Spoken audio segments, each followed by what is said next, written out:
السلام عليكم ورحمة الله وبركاته. ازيكم حبايبي، عاملين ايه؟ يا رب تكونوا بخير وبصحة وسعادة.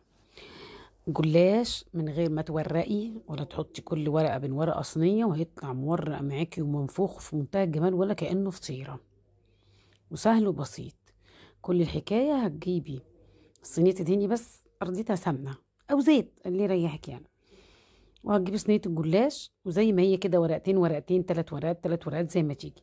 فدي بقى صينية الجلاش انا جايباها صبحة والله، بصي عاملة ازاي، بسلكها بالعافية. لكن حتى لو مقطعة خالص هنعملها برضو عادي جدا. بصي مثلا انا خدت كده مثلا ورقتين اهو، وهحطه. طبعا منه تقطع كده عادي جدا ولا يجرى اي حاجة اهو. ولا بحط، ما بصوا ما بحطش بقى سمنة بين الطبقات وبعضها خالص. بصوا هحط ورقتين ورقتين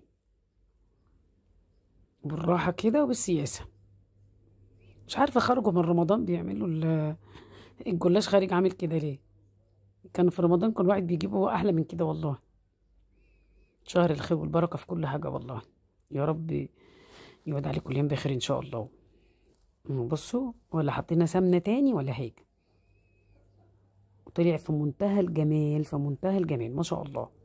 اهو بصوا انا عمالة اسايس الورق كده، مفيش مشكلة خالص. اهم حاجة الورقة اللي فوق تبقى سليمة، وده المهم عشان التقطيع. غير كده انت ممكن تحطي كده عادي جدا، مفيش اي حاجة. بص عمالة بسايس فيه بالعافية والله. غلبني اللفة دي، غلبتني مع انها صبحة. بصوا قطع لوحده ازاي. هنزل بقى باللحمة اهو. بصوا هنزل كده باللحمة. انا اصلا كده كده اللحمة كانت متعصجة عندي في الفريزر، انتوا عارفين انا بعصجها بحط عليها حاجتها وبتاع، بشيلها في الفريزر بتبقى سهلة، بتحل ازمات بقى. وقت ما كده بروح مطلعاها. بصراحة يعني مش عارفين نعمل اكل ايه، ورحت عاملة صينية الجلاش دي سريعة كده كده كده، صايمين 6 البيض، فعملت الجلاش ايه، صينية الجلاش السريعة دي وقت الازمات يعني. بس والله اعمليها كده مش هتخسري حاجة، هتعجبك جدا. اهو خلاص كده. عايزه بقى انت تحطي جبنه براحتك، بس انا مش عايزه احط عليها حاجه، احنا عملناها كده مش عايزين نحط حاجه بصراحه اهو. وهنزل برضو بنفس الطريقه من غير ما اجيب برضو، من غير ما احط سمنه برضو اهو. شوف بسايس الورق والله، بسايس الورق على الاخر اهو. بصوا بسم الله، عماله اسايس في الورقه. تمام كده اهو. بصوا تمام.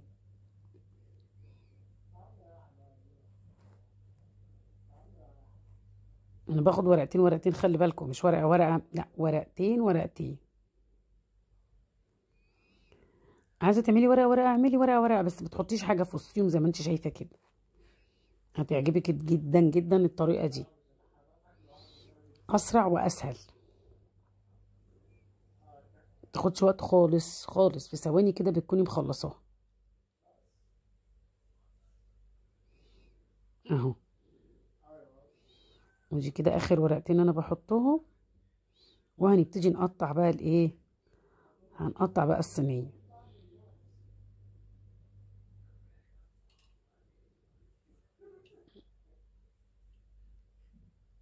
نقطعها بقى. طبعا انا ما بنزلش للاخر عشان الصينيه ما تبص بصراحه، يعني عند اخر ورقه كده انا بحسها بالسكينه، فما بنزلش فيها للاخر.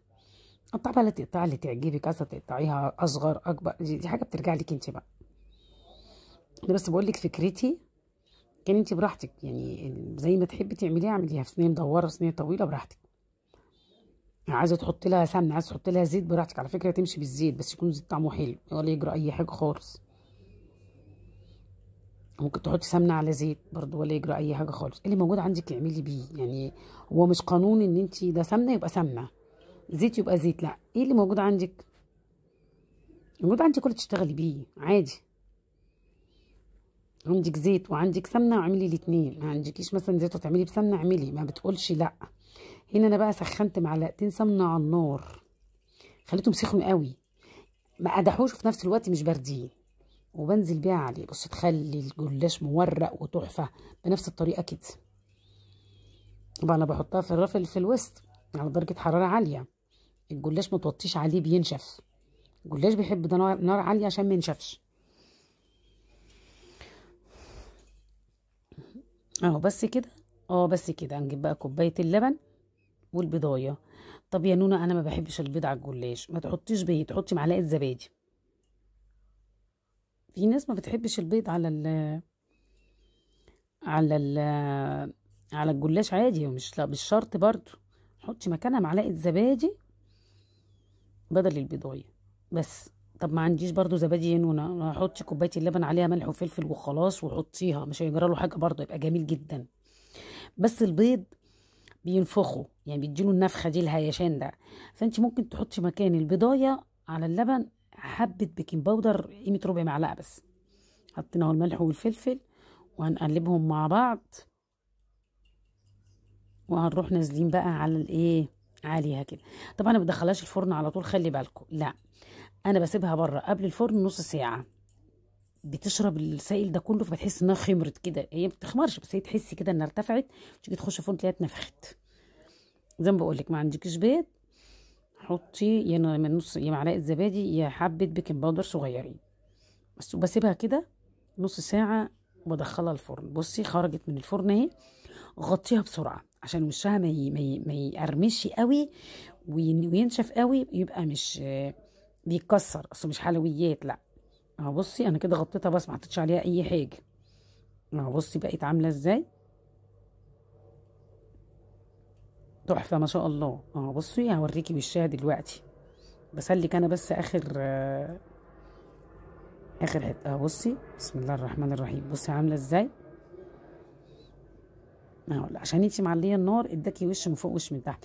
فين بصوا مورق ازاي، بس انا مش عارفه امسكه سخن. طبعا في ناس البوتاجاز بتاعهم ممكن يحمر من تحت وما يحمرش من فوق. اوعي تسيبيه بقى لما يحمر ممكن يتحرق منك، لا تروحي مولعه له الشوايه على طول مديه الوش. انا ما مولعتلوش الشوايه عشان الفرن بتاعي بياخد من فوق ومن تحت. اهو بصي وشها طري ازاي. بس انا بوريكي الوش انه طري عشان انتي غطيتي عليه. هو مش طري وفي نفس الوقت مش مقرمش، يعني وانتي بتاكلي بتحسي بالهشاشان بتاعه، لكن مش ناشف بقى بيتكسر زي الجلاش الحلو، لا.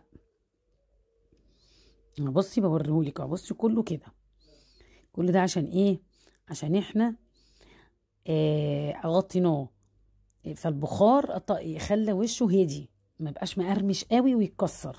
يبقى شكله وحش لو انت بتقدميه للناس. اهو بصي وريتك حتى اللي هي متحمره شويه دي. بصي هو ده الجلاش. اوعي تنسي تعملي لايك لو انت مش مشتركه في القناه، اشتركي وفعلي زر الجرس. بحبكم في الله، تركتكم في رعايه الله. السلام عليكم ورحمه